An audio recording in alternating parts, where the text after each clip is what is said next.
It's 6 p.m. on a Thursday here in Korea. Welcome to our newscast. I'm Daniel Choi. Let us begin with the headlines. President Park Geun-hye has her first phone conversation with U.S. President-elect Donald Trump. The two reaffirmed the need to maintain a strong alliance in the face of North Korea's growing threats. Markets across Asia rebounded as the shock of Trump's election victory subsided. However, some analysts fear there are still more fluctuations on the horizon. Prosecutors in Seoul expand their ongoing probe into the Choi Soon-sil scandal with a plan to interrogate the leaders of the nation's biggest conglomerates.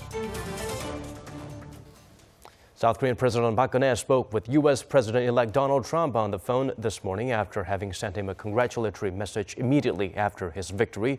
They reaffirmed the two countries' strong ties, with the next American leader pledging to be with South Korea 100%. Song Ji-sun starts us off with their maiden conversation. President Park Geun-hye and U.S. President-elect Donald Trump's first conversation on the phone took place in a friendly atmosphere using easy words. The phone conversation, which lasted about 10 minutes, was made less than 24 hours since Trump's victory. Saying that the ROK-US alliance has contributed to building peace and prosperity in the Asia-Pacific region, President Park expressed hope for a stronger alliance and for the U.S. to exert a stronger leadership in making a peaceful and prosperous world. She also highlighted the need for close coordination between Seoul and Washington to deter possible North Korean provocations, noting that Pyongyang has had a tendency of carrying out such actions during the transition period between administrations in the U.S. Stressing that the allies will all be safe together, Trump said he agrees 100% with President Park and that the U.S. is going to be with South Korea 100% all the way, unwavering. President Park says she looks forward to further strengthen and develop the ROK-US alliance in various areas of common interest in the future.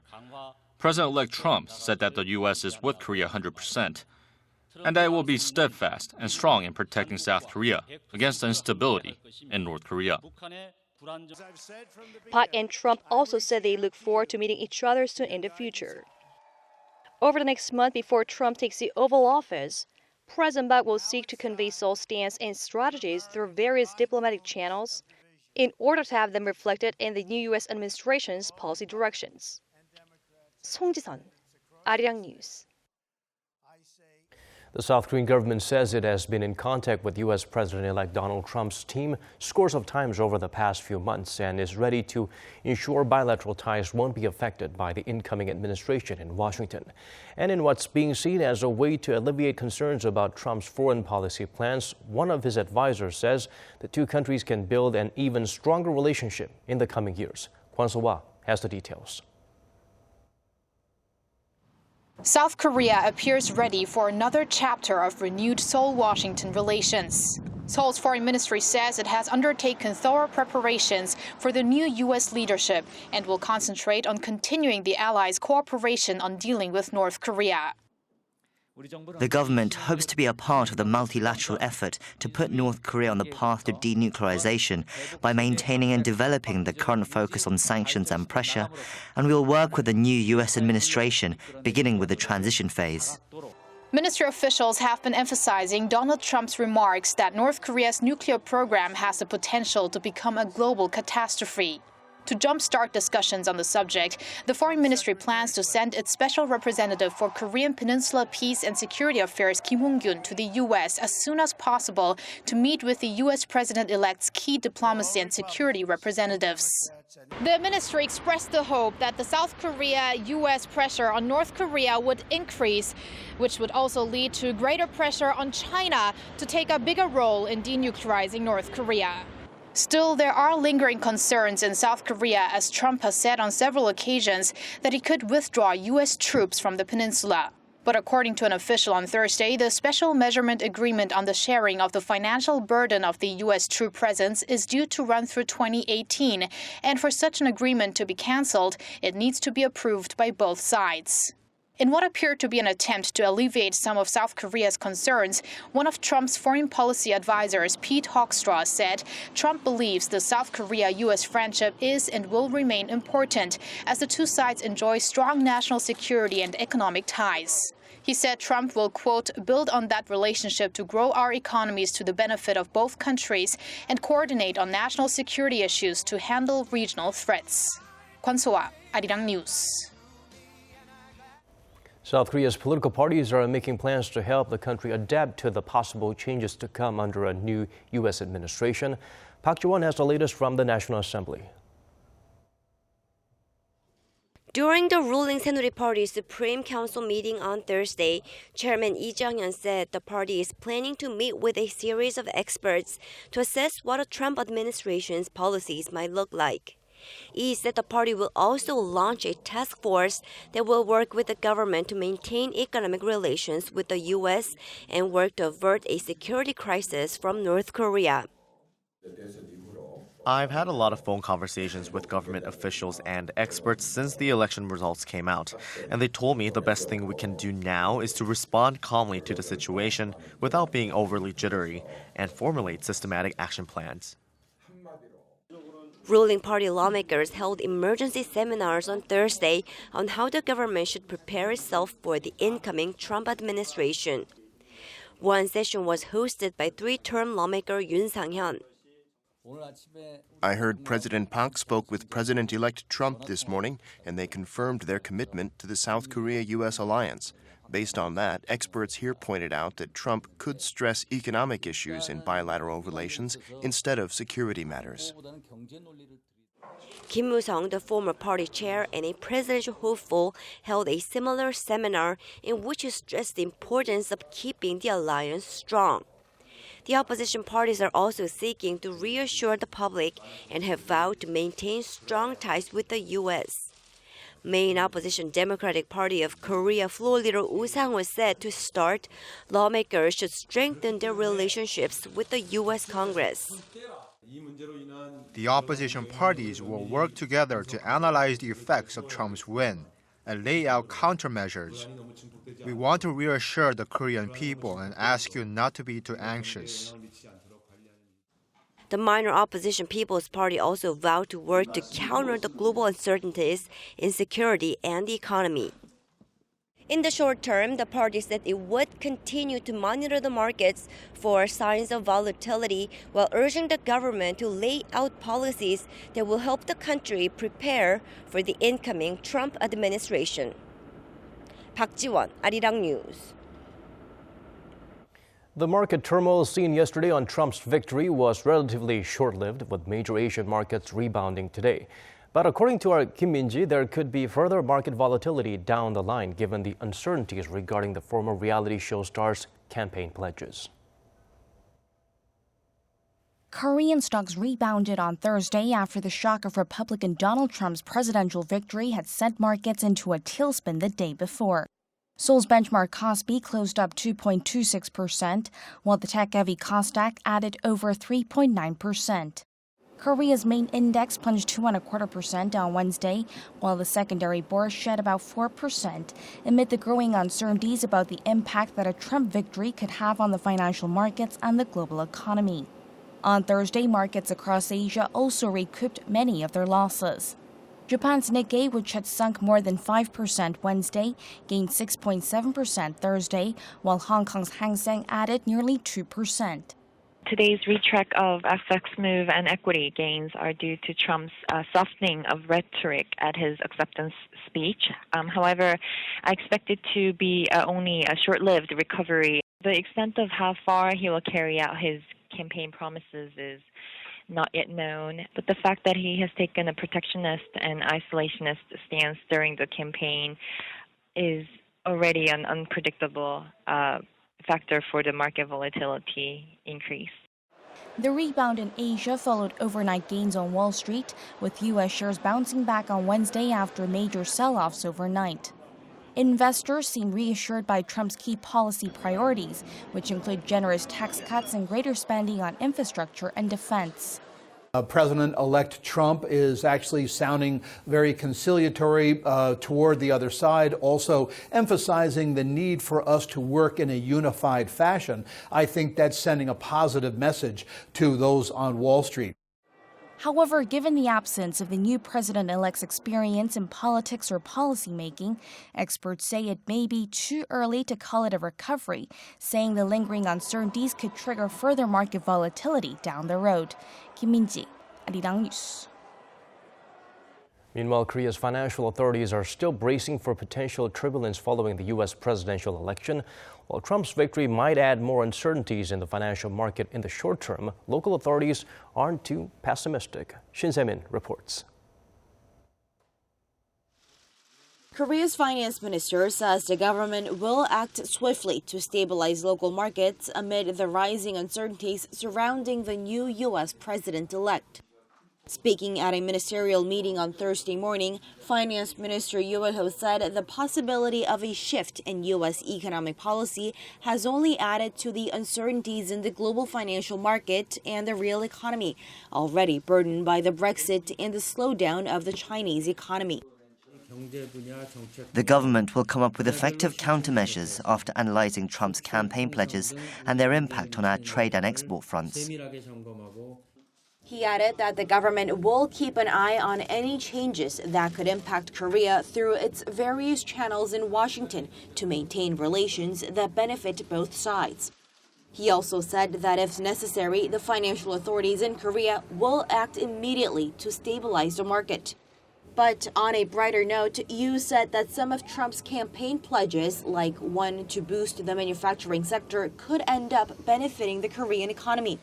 Echoing that optimism, Korea's top central banker Lee Jae-yol said the markets have reflected expectations that Trump's protectionist stance could result in more growth-friendly policies for economies, although his unexpected victory has intensified uncertainties in the short term. Shin Se-min, Arirang News. Turning to the domestic political arena now, Korea's opposition parties are standing firm on their rejection of President Park's request that they recommend a candidate for prime minister. The opposition bloc expect the president to clarify her intentions first. Kim Young-gil has the latest on the situation that could deal a blow to the Park administration, which is seeking to normalize state affairs and overcome the leadership crisis triggered by the ongoing political scandal.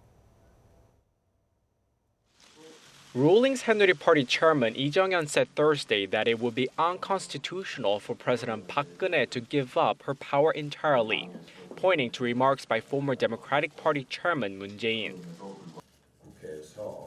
It would be unconstitutional and inconceivable for the president to hand over her right to exercise supreme command or proclaim martial law, as Moon Jae-in said.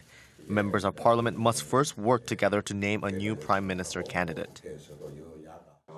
The ruling party urged the opposition bloc to start talks on selecting a new prime minister to end the paralysis in state affairs, triggered by the political scandal involving President Park's confidant, Choi Soon-sil. The main opposition Democratic Party of Korea has been critical of President Park for not clearly delineating the scope of the authority to be given to the new prime minister. But ultimately, the party wants her to relinquish her power over domestic affairs and transfer all of her administrative duties to the prime minister. The minor opposition People's Party is on the same page. It doesn't want to name a candidate until the president makes some concessions. The president must first withdraw her pick for Prime Minister, Kim Byung-jun, and then she must give up her party membership, hold a meeting with us to pick a new prime minister, and she must immediately submit to an investigation by the prosecution and an independent counsel. The left-wing Justice Party went further, saying that the ruling Saenuri Party should be dissolved. Even though the opposition parties have rejected the president's call to select a new prime minister, the presidential office of Cheongwade has continued to urge them to move quickly to name a candidate in order to avoid a vacuum in state affairs. Kim Young-gil, Arirang News. As the investigation into the power abuse scandal that's gripped the nation expands, prosecutors are set to grill the heads of 7 conglomerates who are known to have held closed-door talks with President Park Geun-hye last year. Kim Hye-sung keeps us up to speed with the ongoing probe. Prosecutors are planning to question 7 leaders of the nation's major conglomerates who held closed-door talks with President Park Geun-hye last July. Prosecutors said Thursday that the details of the conversations they had at the meetings held between July 24th and 25th last year will be crucial in determining whether the president is involved in fundraising for two government-linked foundations controlled by our confidant Choi Soon-sil. The 7 CEOs include Samsung's Lee Jae-yong, Hyundai Motors' Chung Mong-gu, and LG Group's Koo Bon-moo. On July 24, 2015, President Park held a meeting with 17 CEOs at the presidential office of Cheongwade and said she would like the companies to help support an organization that would help spread Korean culture.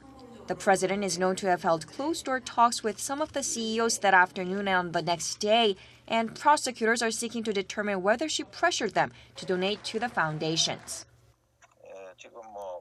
To get to the bottom of the Choi Soon-sil scandal and meet the demands of public outcry, prosecutors need to thoroughly investigate into how Korean conglomerates were involved in this business-government collusion.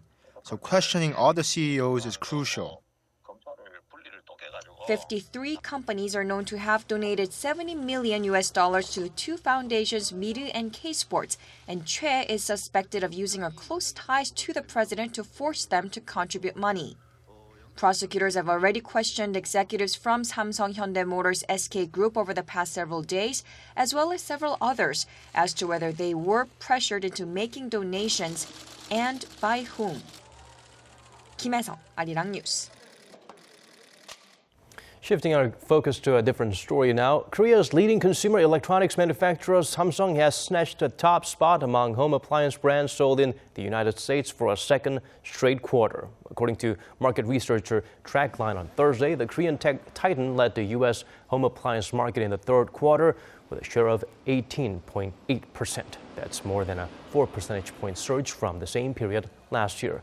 In the high-end refrigerator segment, Samsung boosted its market share to 21.7%, maintaining the top spot for 3 quarters in a row.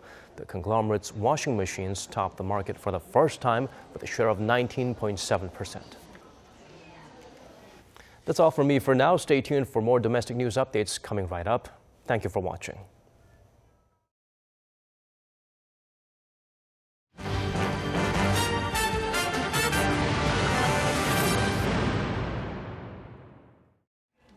Thanks for staying with us. I'm Devin Whiting with more of your domestic news.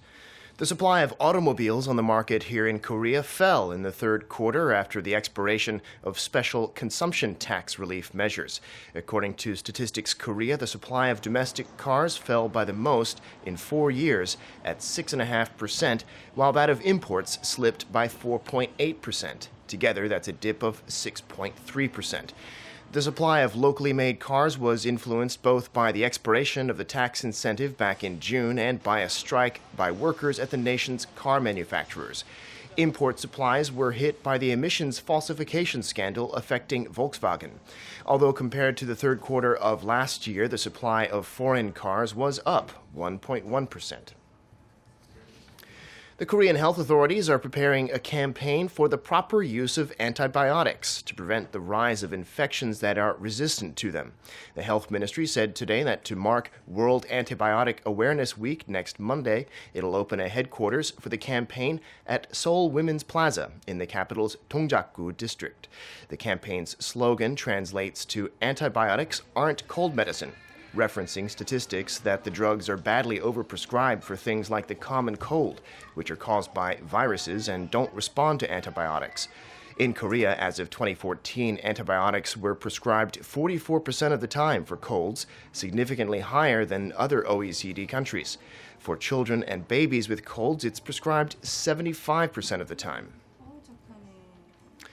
If the nation's demographic trends continue as they are, Korea's population will eventually start to fall. But for now, the latest numbers show the country is still growing, and the highest number of births appear to have occurred in the city of Suwon, just south of the capital. Kim Hyo-san reports. The number of residents in Korea stood at 51.68 million as of late October 2016, up 0.3% year-on-year, and 0.02% compared to the previous month.